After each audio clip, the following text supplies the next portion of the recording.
Morning, 6 o'clock on this Wednesday. More rain in the forecast for today, and these recent downpours are contributing to local rivers and creeks running higher than usual. Now, North Shore Rescue is out with a warning for hikers. Water levels in the Seymour River have gone up over the last couple of days, and the current has become a lot stronger. Hiking trails and areas along these waterways are extremely unstable. The ground has had a really tough time absorbing all this rain. There's also a risk of more trees toppling over after root systems were weakened by heavy winds. On Monday, the Grouse Grind had to be shut down so crews could determine if it was stable. That trail reopened yesterday afternoon. You can also thank the recent heavy rainfall for the fact that Metro Vancouver reservoirs are now in the normal range. Water levels now stand at about 60%. That's up from 55% last week. But the region says Stage 3 restrictions will remain in place until further notice. But people on the Sunshine Coast have had their watering restrictions downgraded from Stage 4 to Stage 3.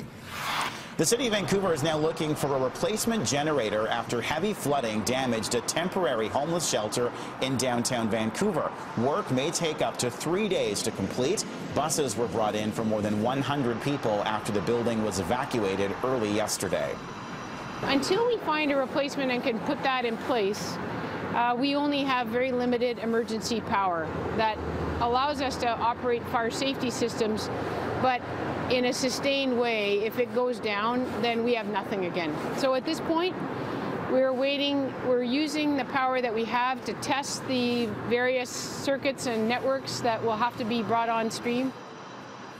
A little more than 100 customers are still without power following Saturday's windstorm. BC Hydro says the powerful weather system caused the largest power outage in the utility's history. The company says half of its 1.4 million customers on Vancouver Island and the Lower Mainland lost power as winds knocked down trees and damaged transmission lines.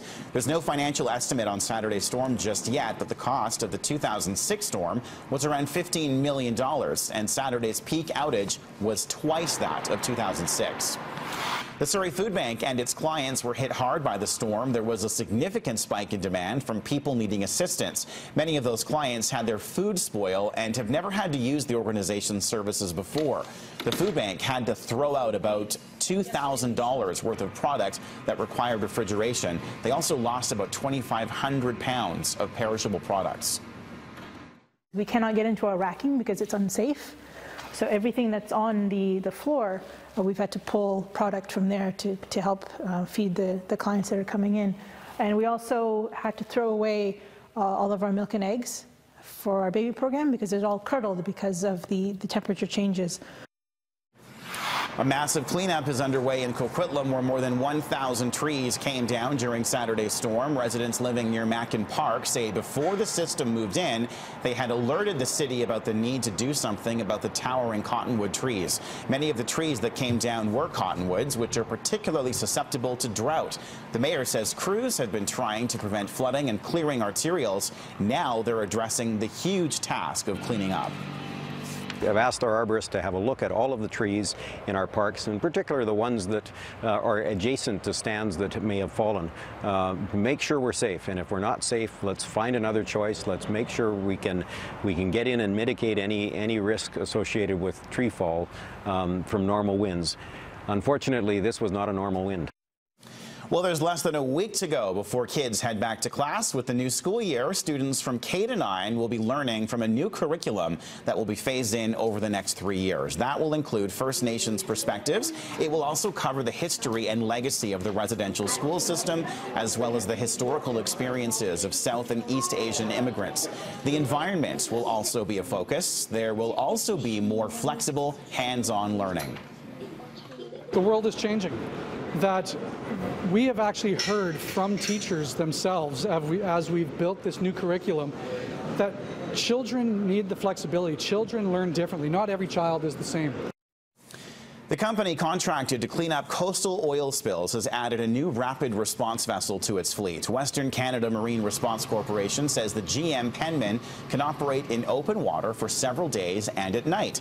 The $4.5 million skimming vessel is only the 5th of its kind on the planet. Sister vessels service the offshore production platforms off the California coast. It's capable of recovering up to 30 metric tons of oil and it also carries 1,500 feet of Kepner sea curtain boom, so we can boom off vessels or put boom in the water. A UBC engineering expert is calling for better water recycling methods in this province. Troy Vasso specializes in the study and design of water recycling systems. As the summer of drought draws to an end, he's calling on all levels of government to work together to allow the public to install systems like this in order to be better prepared for the future. He says BC has the most progressive legislation for water reclamation in Canada, but a better job needs to be done in providing information surrounding water conservation. In the case of a single-family household situation, obviously we're not too concerned about touching the water the kids just bathed in. So there are opportunities to use grey water within the house directly for, say, flushing your toilet, or in use subsurface irrigation for landscape purposes. Both have very large potentials for saving water.